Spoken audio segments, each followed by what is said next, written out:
জয় শ্রীকৃষ্ণ।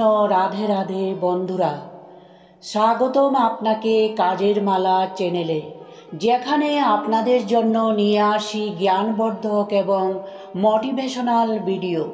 আজকের এই বিশেষ ভিডিওতে আমরা শ্রীমদ্ ভগবদ্ গীতার সারমর্ম নিয়ে আলোচনা করব।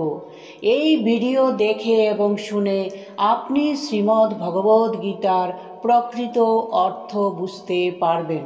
ভগবদ্ গীতায় মানুষের জীবনের প্রতিটি সমস্যার সমাধান দেওয়া আছে। যে কেউ এই গীতার সার মনোযোগ সহকারে শুনবে এবং এর জ্ঞানকে নিজের জীবনে প্রয়োগ করবে, সে নিশ্চিতভাবেই তার সমস্ত সমস্যা এবং দুশ্চিন্তার সমাধান পাবে। যা কিছু তার জীবনে প্রয়োজন তা সে পেতে সক্ষম হবে। তাই এই ভগবদ্ গীতার সারমর্ম প্রতিদিন সকালে ঘুম থেকে উঠে এবং রাতে ঘুমাতে যাওয়ার আগে অবশ্যই শুনুন। ভগবদ্ গীতা হলো এমন একটি প্রেরণাদায়ক জ্ঞানের মহাসমুদ্র, যা জীবনে হতাশগ্রস্ত ব্যক্তিকে নতুন আশার আলো দেখায়। বন্ধুরা, যখনই ঈশ্বরের কৃপা কারো জীবনে শুরু হয়, তখন ঈশ্বরের অনুপ্রেরণায় তার মন সৎকর্মে এবং ভক্তির দিকে ঝুঁকে পড়ে। সে নিজে থেকে ঈশ্বরের দিব্য জ্ঞান জানার এবং তা বুঝতে চেষ্টারত হয়। শ্রীমদ্ ভগবদ্ গীতায় ভগবান শ্রীকৃষ্ণ বলেছেন, যে ব্যক্তি বিশ্বাস ও ভক্তি সহকারে এবং সকল প্রকার ত্রুটি থেকে মুক্ত হয়ে এই গীতাশাস্ত্র অধ্যয়ন, শ্রবণ এবং মনন করে, সে সকল পাপ থেকে মুক্ত হয়ে আমার পরম ধামে পৌঁছায়। বন্ধুরা, এই কারণেই বলা হয় যে বাড়িতে প্রতিদিন শ্রীমদ্ ভগবদ্ গীতা পাঠ করা এবং শোনা হয়, সেই বাড়িতে কখনো কোনো বিপদ বা অসুবিধা আসে না। ভগবান শ্রীকৃষ্ণের কৃপা এবং আশীর্বাদ সর্বদা সেই বাড়ির উপর থাকে, আর জীবনের প্রতিটি মুহূর্ত সুখ, সম্পদ, ধন সম্পদ এবং আনন্দে পূর্ণ হয়ে ওঠে। প্রায় 5000 বছর আগে কুরুক্ষেত্রের যুদ্ধক্ষেত্রে মহাভারতের ভয়াবহ যুদ্ধের শুরুতেই অর্জুন যুদ্ধে উপস্থিত আত্মীয় স্বজন, ভাই বন্ধু এবং পরিজনদের দেখে বিচলিত হয়ে পড়ে। সে হতাশ এবং নিরাশ হয়ে যায় এবং অত্যন্ত দুঃখ ভারাক্রান্ত মনে নিজের বেদনা ও দ্বিধা ভগবান শ্রীকৃষ্ণের কাছে প্রকাশ করে।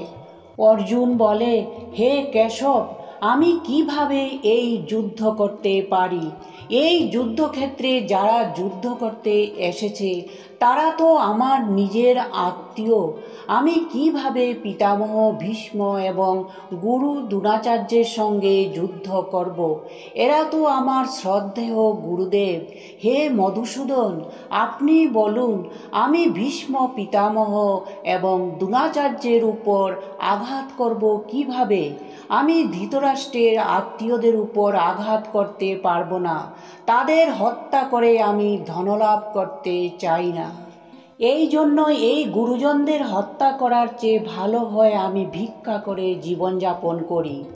হে মধুসূদন, যাদের সঙ্গে আমি যুদ্ধ করতে যাচ্ছি তারা সবাই ধৃতরাষ্ট্রের পুত্র, আমার ভাই, আমার আত্মীয়।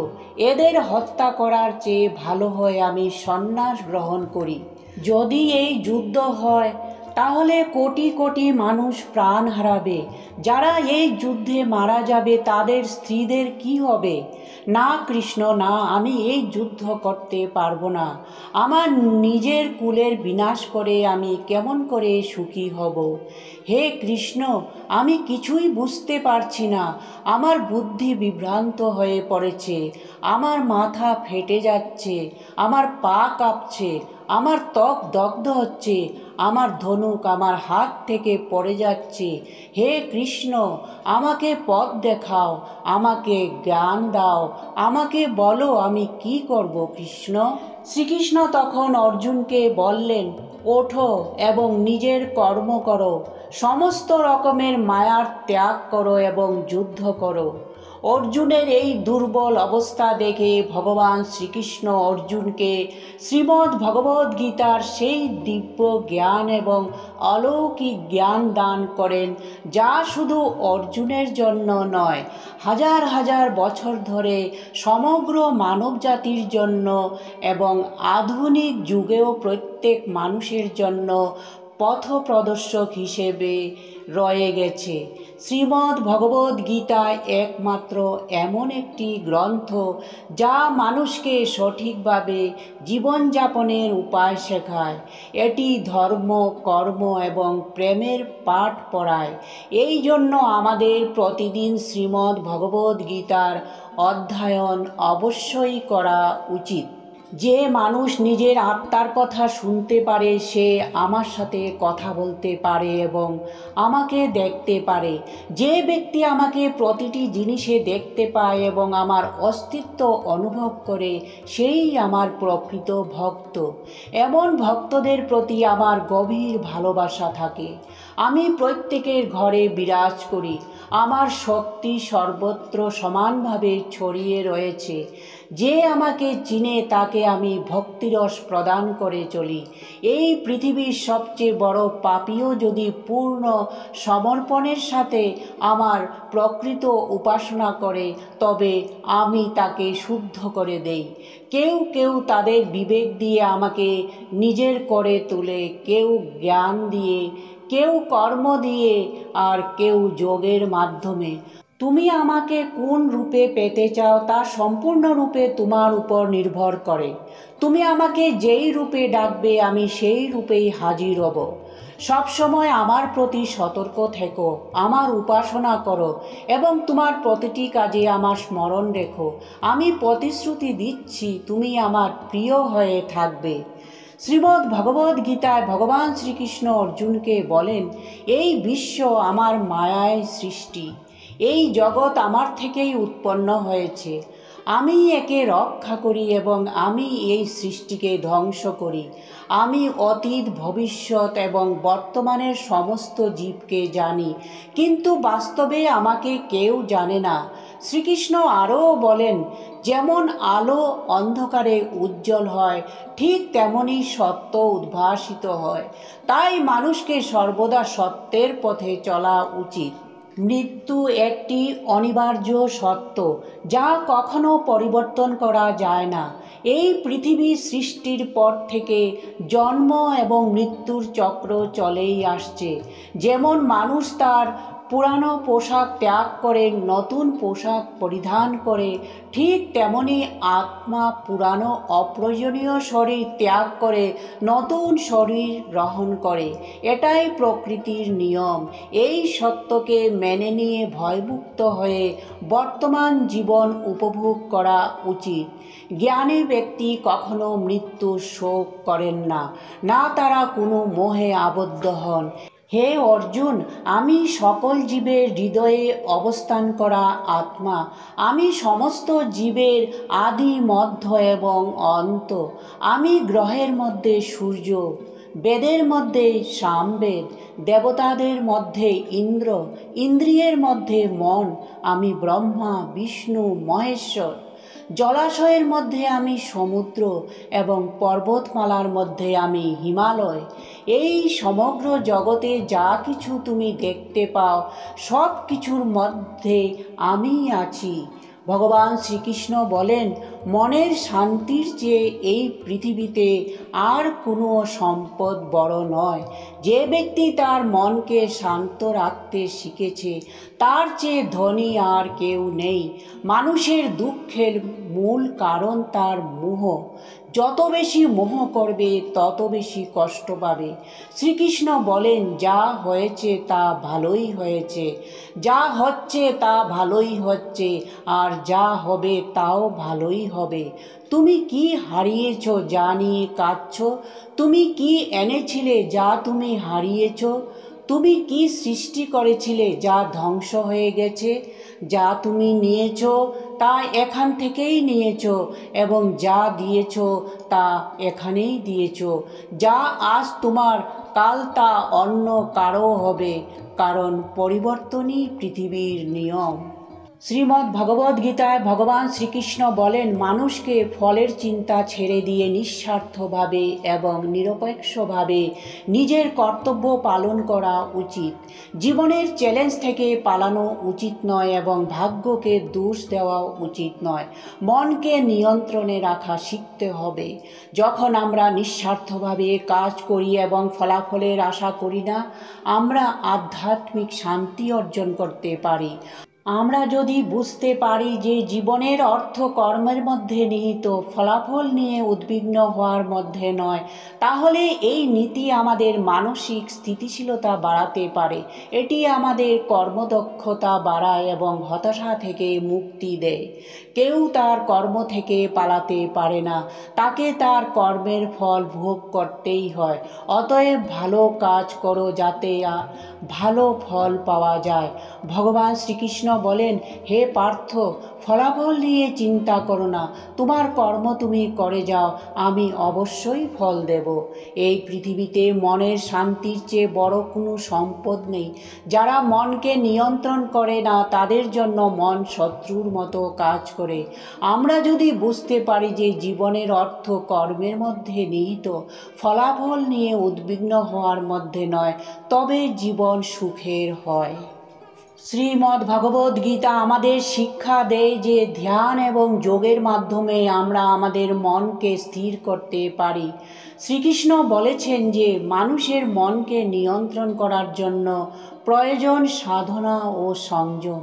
ধ্যান এবং যোগব্যায়ামের মাধ্যমে একজন ব্যক্তি তার মনকে নিয়ন্ত্রণ করতে পারে এবং স্থির করতে পারে। শুধুমাত্র মনের স্থিরতাই জীবনে মানসিক শান্তি ও ভারসাম্য আনে। শ্রীমদ্ ভগবদ্ গীতার সবচেয়ে গুরুত্বপূর্ণ বাণী হল আত্মসমর্পণ এবং ঈশ্বরের কাছে আত্মসমর্পণ। ভগবান শ্রীকৃষ্ণ অর্জুনকে বলেন, সব ধর্ম ও কর্তব্য ত্যাগ করে শুধুমাত্র ভগবান শ্রীকৃষ্ণের শরণাপন্ন হলে ভগবান সকল পাপ থেকে মুক্ত করে দেন। শ্রীকৃষ্ণের এই শিক্ষার অর্থ হল প্রকৃত মোক্ষ ও শান্তি শুধুমাত্র ঈশ্বরের কাছে আত্মসমর্পণ করলেই অর্জিত হয়। গীতার এই জ্ঞান আমাদের শিক্ষা দেয় যে জীবনের প্রতিটি ক্ষেত্রে পরিস্থিতি যাই হোক না কেন, আমাদের অবশ্যই ঈশ্বরের প্রতি আমাদের ভক্তি বজায় রাখতে হবে। আমরা যখন আমাদের জীবন ঈশ্বরের কাছে উৎসর্গ করি, তখন আমাদের কোনো ধরনের উদ্বেগ, ভয় বা দুঃখের সম্মুখীন হতে হয় না। গীতার এই শিক্ষার সারমর্ম হল, ভগবান হলেন প্রকৃত পথপ্রদর্শক এবং যখন আমরা আমাদের জীবনের লাগাম তার হাতে তুলে দেই, তখন আমাদের জীবন সুখী ও শান্তিময় হয়ে ওঠে। যে মানুষ নিজের সংকল্পকে দৃঢ় রাখতে পারে, সে সহজেই যে কোনো যন্ত্রণাকে জয় করতে পারে। সেই ব্যক্তি নিজেকে সুখ ও স্বর্গরাজ্যে প্রতিষ্ঠিত করতে পারে এবং নিজের আত্মা সম্পূর্ণরূপে মুক্ত করতে সক্ষম হয়। সবসময় মনে রাখবেন, আপনার ভালো কর্ম কখনো বিফলে যায় না। যে কাজটিতে ব্যর্থ হবেন সেটি বারবার চেষ্টা করুন আর নতুনভাবে করার চেষ্টা করুন, তবেই একদিন না একদিন আপনি সফল হবেন। নিজের মন এবং আত্মাকে শুদ্ধ রাখার চেষ্টা করুন। নিজেকে সবসময় লোভী জিনিস থেকে দূরে রাখুন। নিজের চিন্তা ভাবনাকে সবসময় আরও বেশি ভালো ও বড় করার চেষ্টা করুন। আপনার যা জ্ঞান আছে সেটির মাধ্যমেই নিজেকে প্রতিষ্ঠিত করার চেষ্টা করুন। অন্য মানুষের দ্বারা প্রভাবিত হবেন না। অতীত নিয়ে দুঃখ করার কিছু নেই, কারণ সে সময় তো চলে গেছে। আর ভবিষ্যৎকে নিয়ে চিন্তা করে কোনো লাভ নেই, কারণ সে তো আগামী। বর্তমান সময়কে কাজে লাগাও। বর্তমানকে ভালো কাজে লাগালে ভবিষ্যৎ এমনিতেই ভালো হবে। ভগবান শ্রীকৃষ্ণ গীতায় বলেছেন যে প্রতিটি মানুষের জন্য জন্ম এবং মৃত্যুর চক্র জানা অত্যন্ত গুরুত্বপূর্ণ, কারণ মানুষের জীবনে একটি সত্য এবং তা হলো মৃত্যু। যে ব্যক্তি এই পৃথিবীতে জন্ম নিয়েছে তাকে একদিন এই পৃথিবী ছেড়ে চলে যেতে হবে এবং এটাই এই পৃথিবীর অপরিবর্তনীয় সত্য। সত্য। তাই মানুষের কখনোই মৃত্যুকে ভয় করা উচিত নয়। মৃত্যু হলো জীবনের অমূল্য সত্য। মৃত্যুর ভয় একজন মানুষের বর্তমান সুখকে নষ্ট করে দেয়। সেজন্য মনে কোনো ধরনের ভয় থাকা উচিত নয়। শ্রীকৃষ্ণ বলেছেন, দেহ নষ্ট হয় কিন্তু আত্মা অমর। এই সত্য জানার পরও মানুষ তার নশ্বর দেহ নিয়ে গর্ব করে। শরীর নিয়ে অহংকার না করে মানুষের উচিত সত্যকে গ্রহণ করা। একজন ব্যক্তির মৃত্যুর শোক করা উচিত নয়। মানুষ তার কর্ম অনুসারে জন্ম নেয় এবং তার কর্মের ভোগান্তির পর তার সময়কাল পূর্ণ হলে তার মৃত্যু সুনিশ্চিত। যে বিষয় অপরিবর্তনীয় সত্য তা গ্রহণ করা উচিত এবং এতে দুঃখ করা উচিত নয়। গীতায় লেখা আছে যে মৃত্যুর পরেই দেহের বিনাশ হয়, কিন্তু আত্মা কখনো মরে না। আত্মা পুরাতন দেহ ত্যাগ করে একটি নতুন দেহ গ্রহণ করে। গরুড় পুরাণে মোট 84 লক্ষ যোনির কথা বলা হয়েছে। সর্বোত্তম যোনি হল মনুষ্য যোনি। গরুড় পুরাণে কর্মের ভিত্তিতে জন্ম সম্পর্কে বলা হয়েছে, অর্থাৎ মৃত্যুর পর আপনি কোন যোনিতে জন্ম নেবেন তা আগেই ঠিক হয়ে গেছে। কারণ জীবনে আপনি যে ধরনের কাজ করবেন তার উপর আপনার পরবর্তী জন্ম নির্ভর করে। ভগবদ্গীতায় ভগবান শ্রীকৃষ্ণ বলেছেন, অস্থির থাকা মনের স্বভাব। মনে রাখবেন, আপনি সম্পূর্ণ মানুষ, প্রজ্ঞা, ধৈর্য এবং দক্ষতায় পূর্ণ একজন ব্যক্তি। যখনই আপনার মন আপনাকে বিরক্ত করতে শুরু করে, তখনই আপনার মনকে ভালোবাসার সাথে বোঝান এবং শান্ত করুন। শুধু নিজের উপর বিশ্বাস রাখুন যে আপনি কখনোই আপনার সাথে খারাপ জিনিস ঘটতে দেবেন না। বন্ধুরা, আশা করি ভিডিওটি ভালো লেগেছে। নমস্কার।